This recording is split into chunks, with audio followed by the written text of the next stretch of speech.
Hey, it's Chris, Liege Games. Let's do this. Monday morning hotness quarterback. It's been that long. It's been 2 weeks. Let's talk about the hotness. Now, again, if you're tuning in right now, if you're watching this, the other video, I'm doing a double drop. First time ever. 2 videos coming out on the same day. Wild Assent review. If you're interested, pause this one, go check out the other one, or check out this, skim through this, get through this, and then go check that out as well, because Levon Rising is launching tomorrow. And then also tomorrow, we're just getting one after another, my review of Millennium War, which is also launching on Kickstarter tomorrow. So, pack-filled week.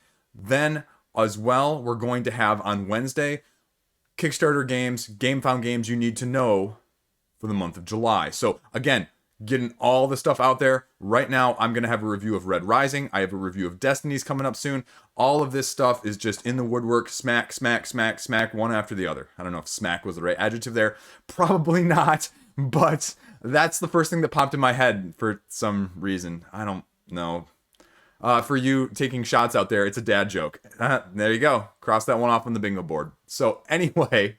what else is out there? What else is new? What else do you need to know about? A little bit of a roundup of the news that's been out there, a little bit of what's on the hotness list on the dashboard on the Board Game Geek side of things. So a little bit of everything, like usual. As always, thanks for tuning in. Thanks for clicking. If you made it this far and you're not turned off by my rambling, let's get into it. And I just thank you. If you're new to this, let's just hit the subscribe button and you can see more of it if you really like it. And if you don't, well, thanks for making it this far anyway. So there you go.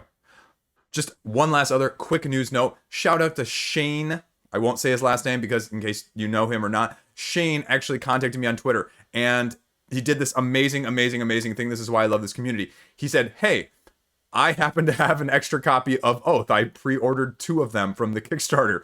Would you like one? And I said, heck yeah. So he sent me it and I just got it this past week. I am super pumped to be able to get that to the table. In between all the other review stuff that I have to crank out. But, you know, I'm backing off on the review side of things because I kind of got them all like at once. So they're starting to get down in numbers and it's going to be, you know, really high on the get to the table list, higher than other stuff that's been sitting on my shelf and is in shrink wrap already anyway. But yes, shout out to Shane. Amazing. Thank you so much. He didn't ask me to do a shout out. He didn't ask anything. He just said, hey, here you go. And I said, that's amazing. So again, thank you. That's why I love this community. Okay, let's do this. I've been rambling too long. Let's go. That's why we're here. Let's do this.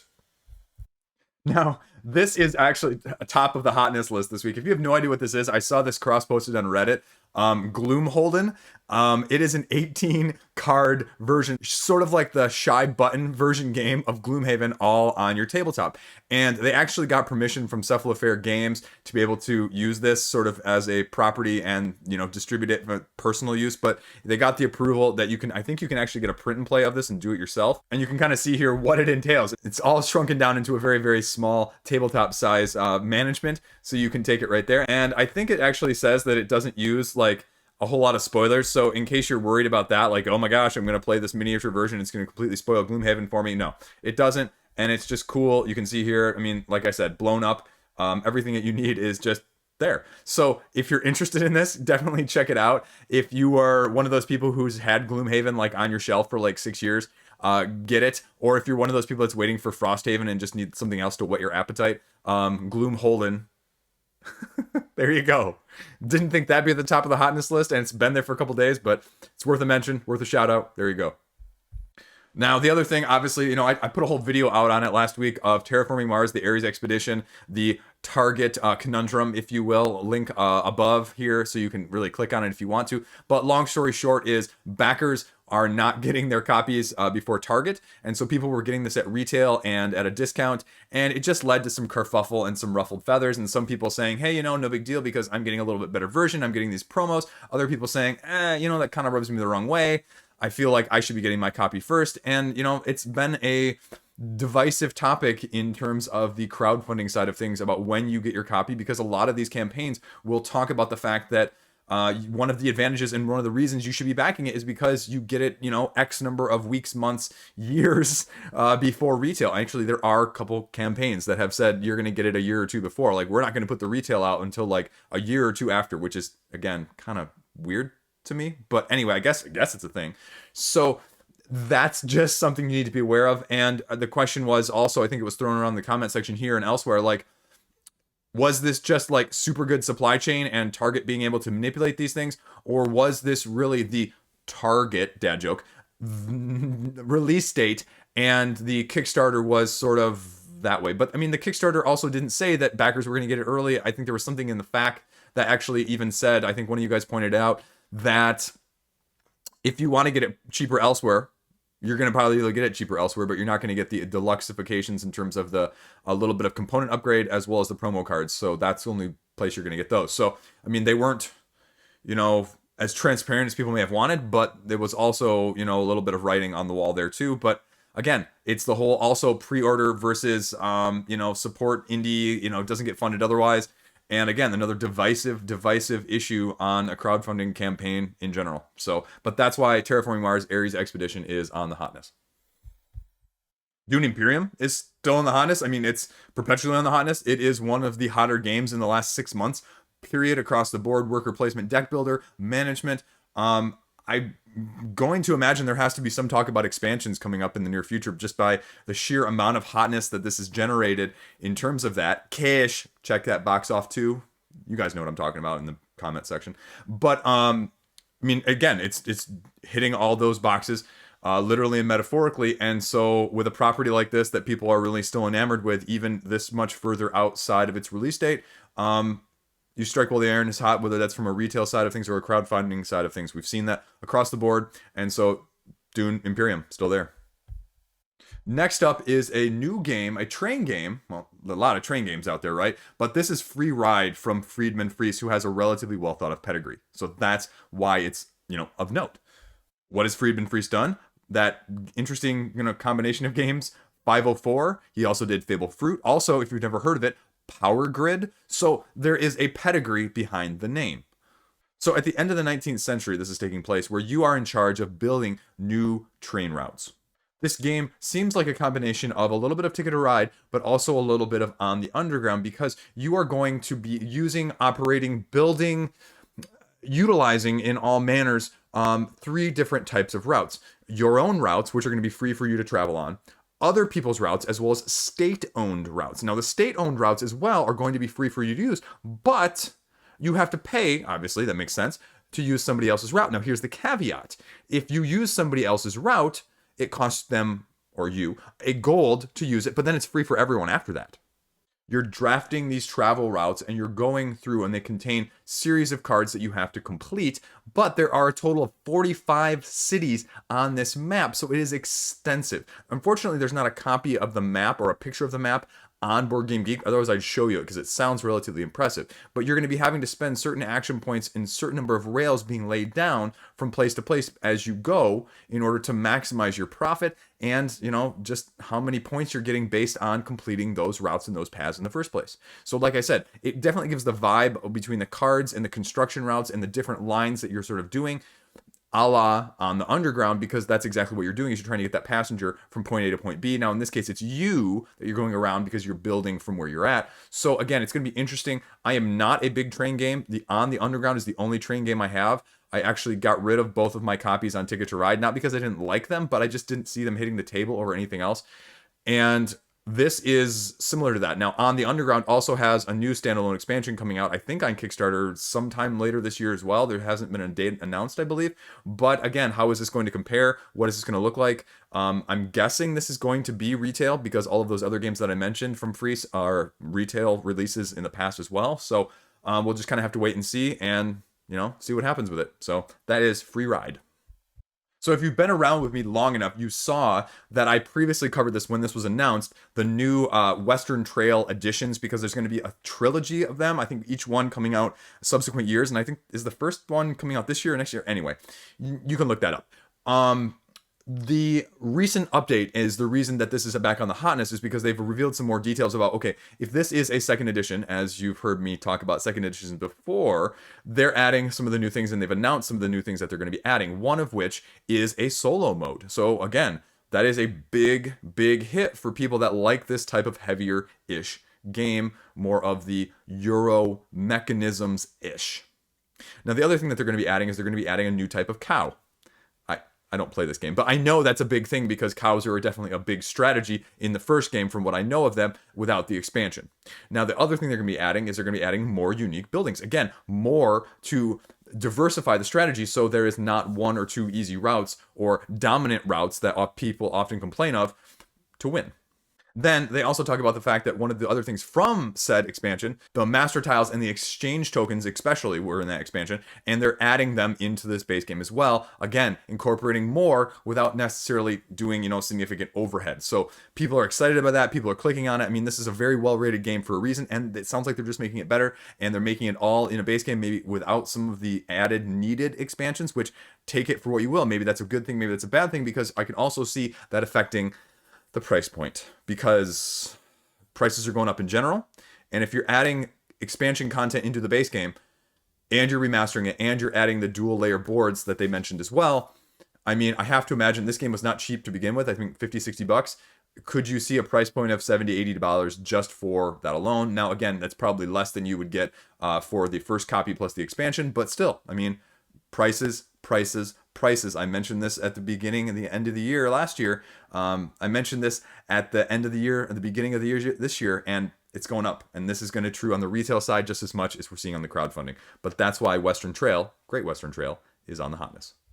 Next up is Six Siege, the Rainbow Six inspired Ubisoft game. And I mean, it's from Mythic. It's on crowdfunding right now. It's on Kickstarter. It's raising a bunch of money. I'm going to have to do a should you back this video because, or what should you know about backing this video, because I think this is one that's going to be, sort of very similar to the other Mythic things. And I won't go too much into it here, spoilers and just, ramblings aside. But I mean, it's got the 1-to-1, 2v2 tactical experience, offense versus defense, different maps, different packages of operatives. They've sort of hinted at a retail, but they're also being very coy about the fact that they don't have a retail designed yet. So it's just going to be really interesting because they're not labeling a lot of it Kickstarter exclusive, but they are upgrading a lot of the components in the daily unlocks right now. It's not a long campaign, so they're not giving people a long time to think about it or debate about it.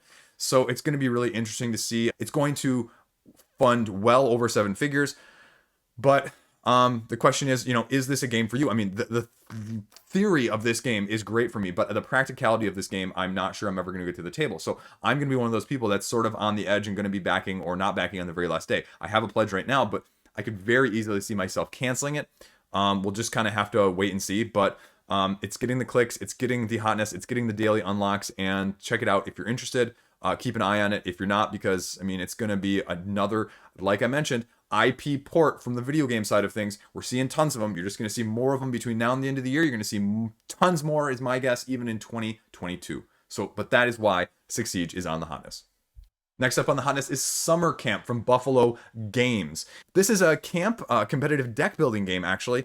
It is, taking and reliving the memory of a camp, and you are trying to earn all of these badges to accomplish various tasks throughout your summertime camp experience.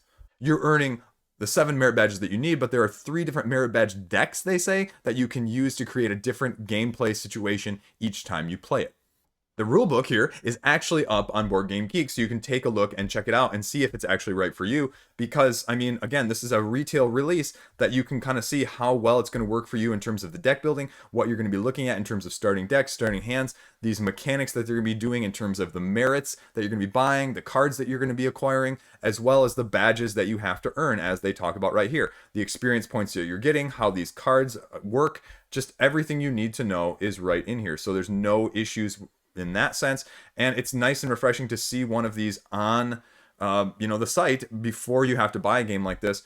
And it's one of those games that I feel like you could judge a book by its cover in that sense, but not having read through the rulebook all the way yet myself, I would be probably hopefully surprised. And sometimes these games offer, like this, a surprising amount of depth, even though their art style may depict sort of a cutesy sort of aesthetic in the first place. So I'm interested to see what this one actually entails, because I really do like deck building. I was a scout, so this really speaks to my background in the first place, and this would be a nice game to be able to, if it's complex enough but not too overhead complex, great family game. So I'm going to check it out.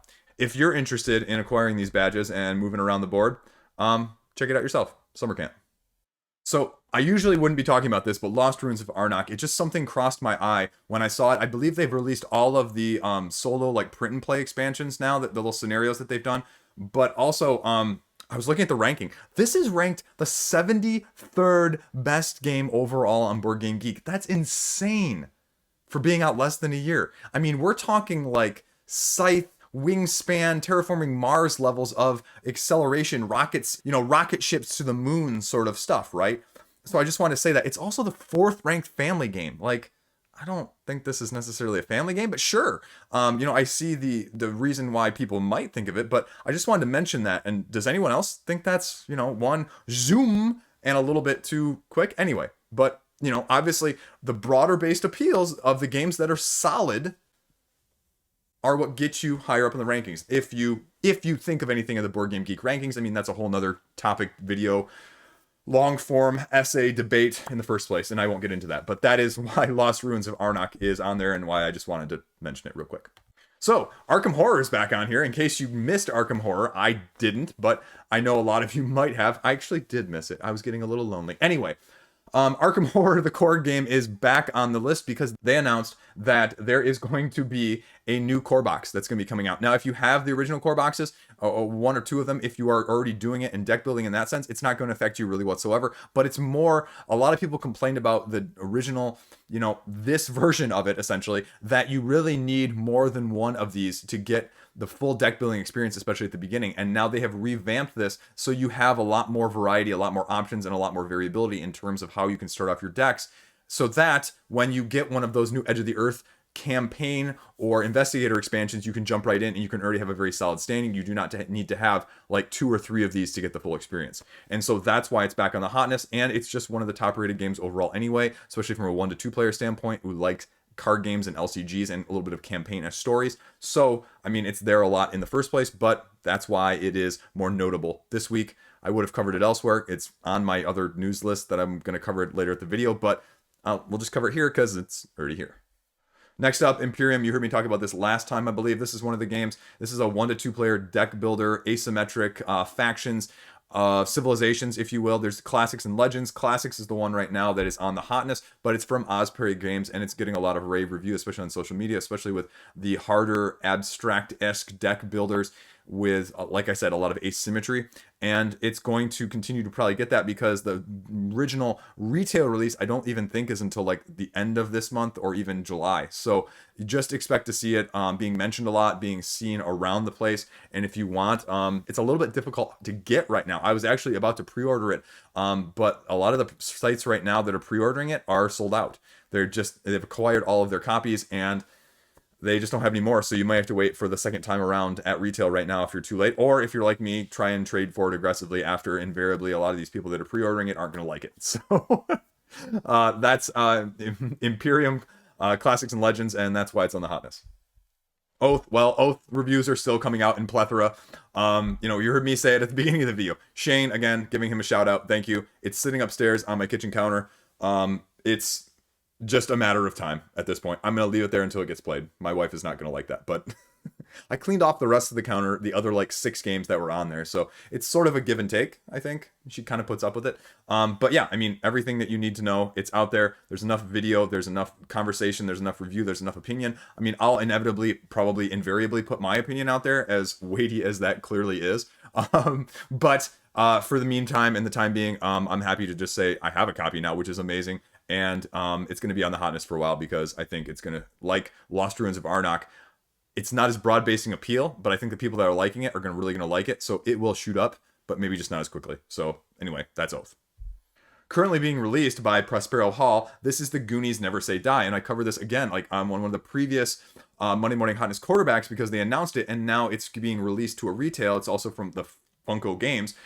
And it is a different take on the Goonies, where it is a 1v all. So it's a 2 to 5 player game where one person is playing as the bad guy and the rest of the people are playing as the kids. And you are going back and forth trying to complete quests, a la sort of, like what I wanted Betrayal at Mystery Mansion to be with the Scooby-Doo one. Like, this is, I feel like, a better take on it, and I like this mechanic better. The Betrayal at Mystery Mansion was really just not a very solidly thought out game. A lot of rules issues, a lot of errata. It just wasn't as, the type of dungeon crawl-esque experience I wanted with Scooby-Doo, like you're actually doing in Scooby-Doo. So this is more appealing. Now, again, I haven't seen reviews on this yet to know actually if it like holds up, if it's actually a decent game or not. I know the other Funko games, you know, they're sort of mixed as well. People either really like them or just kind of like, meh, I'd rather get Unmatched.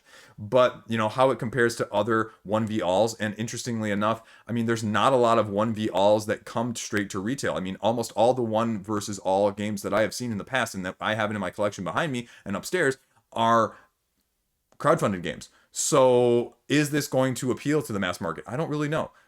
I wouldn't have thought so, but maybe with this IP that has a little bit more broad-based appeal, even though this is sort of my generation and a little bit earlier, I just don't know.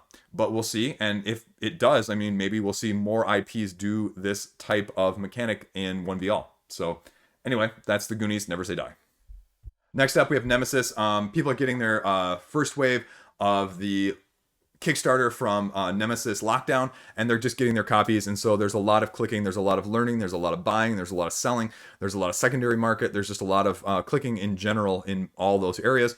And that's why it's back on the hotness. Again, say what you will about it. Some people love it, some people hate it, some people recognize it for what it is. I mean, it is probably the closest thing to Aliens, the board game, that people enjoy, but it is definitely not for everyone in terms of the take that and the randomness and just the chaos that comes with it. But for all the reasons that I just mentioned, it's on the hotness. It's going to stay on the hotness. It's very highly overall ranked and thought of.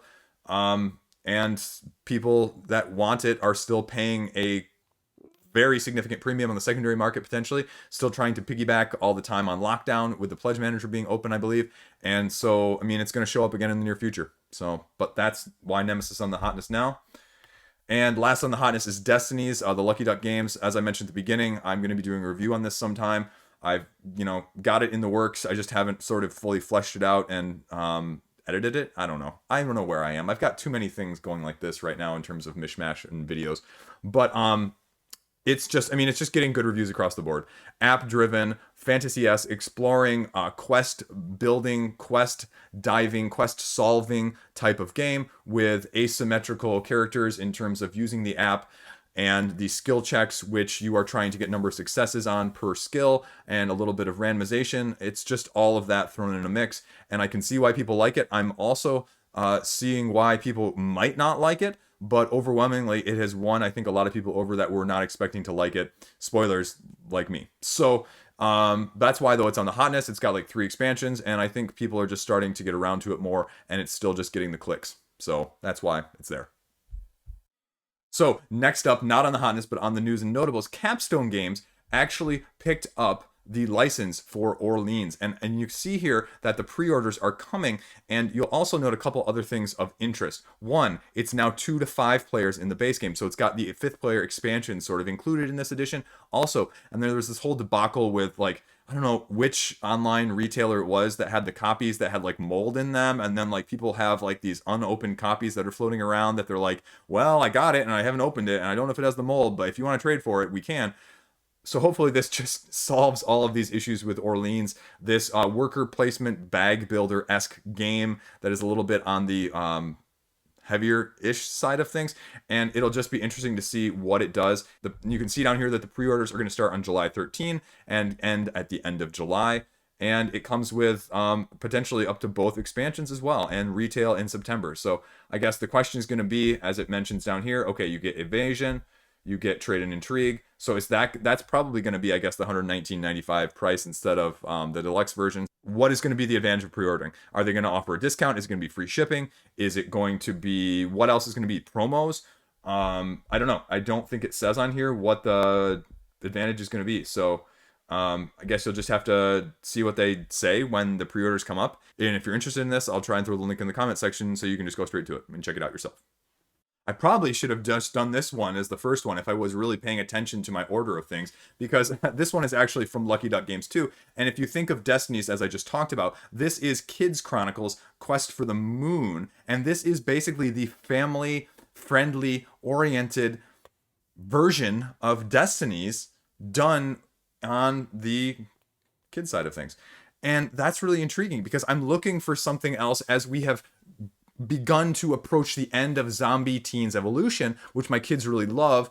I can really see them getting integrated in this, and they love anything to do with the iPad in general. I mean, we literally have to pry it from their hands some days. So having this as the next evolution, as much as I have said previously, if you watched my review, you didn't because not many people did, but my review of Chronicles of Crime 1900, I was not a fan of the app-driven based gameplay in that one. I mean, I recognized how good it was, but I just wasn't, digging it. Destinies takes it in a different way and allows it to be less rote, and so I really liked what they did. And if they can incorporate this in a way that I can have fun and do it with my kids, because let's be honest, Destiny's definitely, it's sitting right behind me, it's got a dark theme. I'm killing stuff, you're having to make moral decisions, ethically gray zone somewhere, especially even in the first mission. So it's not one that I'm going to bust out with the kids. But if you can make this family friendly, man, and for the price point that Destiny's does, this is going to give me a hard look. So, and from the announcement on the Board Game Geek page, it says that this is going to come with 1 intro scenario and then 5 unique scenarios, which again is more than the Destiny's base game, which is great. And it says it's going to be coming out around holiday season 2021. So, I mean, you could be looking at, like Christmas present for your kids. And this is going to be one that's definitely going to test my mettle depending on the price point if it does come around at that time. So again, if you're that age, you have those ages. I mean, it says 7. You could probably get away with a little less if they can read, or if you can, read for them. You got kids that age, I'm gonna be checking it out. If it interests you, check it out as well. Next up, just real brief note, again, staying with the kids themes game, I guess, Dragomino, the kids version of King Domino, where you are dragons searching out magical eggs and eggs that you need to hatch. It won Kinderspiel. So it is already, speaking of things rocketing up the charts, the 22nd best ranked kids game on Board Game Geek, which, there's a lot of good kids games that have been out for many years or even decades on the top level of the kids stuff. So the fact that it's already, at the top from that side of things, already in the top 25, that's relatively impressive. If I had kids that were slightly younger, like a year or two each younger, I would probably be picking this up because it's also like $15 at retail. So, also though, I mean, I guess the difference, and I guess I would say the one hesitation I would have is I had King Domino. My kids could almost play King Domino with, slightly modified rules. So obviously the aesthetic is going to be a little bit more pleasing with the dragons, because especially my 5-year-old is super into like dinosaurs right now. But is the gameplay going to be challenging enough to make him thinky enough, and also just not be too overwhelming? Because I mean, let's be honest though, King Domino's scoring was definitely a little bit still, if you know what I mean. So that's just of note. I wanted to throw it out there, and it just looks like a solid game, and I mean, it's pretty cool to look at too. So King Domino and Dragomino. So next up, it's almost like I planned this. I swear I don't script this stuff. I just write them down as I find them and then just go through my list. And so if I was actually like preparatory, you'd think that I would have planned this. Like the next thing up is dragons again. But unlike kids dragons that we've been talking about in the last 2, essentially, this is Catan, right? Scenarios involving seafarers and cities and knights that now include treasures, dragons, and adventures. More hexes, more canals, more cities, and more dragons. This has been out in other languages, but now it's finally getting an English release, and you can already pre-order it. If there's anything to make me actually reconsider Catan at this point in my board gaming thing, dragons and treasures, okay, you've got me peaked a little bit. It's got 6 different scenarios that you can run through, including one that was not previously released. And it says that you no longer need, apparently you needed a second base game to do some of these scenarios previously. It says you no longer need that. So in case any of you were worried out there that you only have one base game and you were looking for a second one frantically when you saw me talking about this all of a sudden, you can rest assured, you can calm down, you can wipe the sweat off your brow.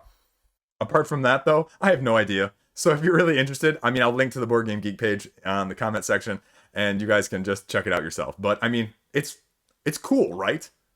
Even if you don't like it, Catan is the ultimate bringing people into the hobby game. Got me into the hobby, so I appreciate it for what it is. I'd rather play other things now, but somebody pulls Catan out that's never played before and they offer to invite me to play, I'm up for a game. Were you one of those people that got on the Fort, the remake of SPQF? Well, if you were and you really liked Fort, they have the new expansion, Cats and Dogs, already circulating on the social media. I saw the Dice Tower already had a copy and was making some comments about it last week. And it's going to be coming out sometime, I think, later this year. From what it says, it's adding 2 different modules, obviously, the cats and the dogs. You are trying to attract both of them and keep them into your yard. The one with the most dogs gets 7 points. The more cats, though, that you have, you get more points. So it's not just the one with the most. So if you were a fan of the very different way of deck building that Fort does, this may be something that, again, adds just another notch on the belt without increasing the complexity too much. There's not a whole lot of answers on the exact street date. Rumors are July, but I mean, it could easily see that changing, especially with the retail shipping and whole that side of things going on right now. You could easily be talking later, but thought I'd mention it for all you Fort aficionados out there. Last up this week, we have ZMAN games. In case you did not have enough pandemic versions, we have one more to show you. And there was a previous pandemic version, Pandemic Hot Zone North America, right around the time the pandemic came out, a year and a half ago. But now we are doing Hot Zone Europe. And the interesting thing about this is, again, it's a smaller, more streamlined version of Pandemic. You can see here for a much lower price. And you can combine it with the other Hot Zone game. So creating more chaos, more fun, more increased difficulty. They already have a rule book as well as the print and play up here, as well as some solo rules. So it's doing a little bit of everything. This, speaking of gateway games, I think this would be a great one. And I kind of hope that this one is, you know, what Ticket to Ride Europe is for Ticket to Ride, like just that next slightly better version. We've done it. We're going to do it in a slightly better way in a slightly different location. Hopefully it is. I didn't read the rule book, but if you're interested, $20 pre-order and knowing the rules beforehand, definitely worth a shot. So check it out if you're interested. ZMAN Games. Okay, that's it.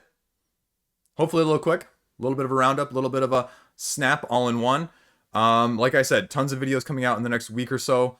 I'm also going to be going on vacation in July, so I may have a couple things pre-recorded for that for a week. That week, we'll also obviously clearly not have a Kickstarter roundup, but hopefully I'll be able to pre-record the upcoming video at least, so you won't go through like full Liege withdrawal, but I'll let you know exactly when that is closer to the time being as well.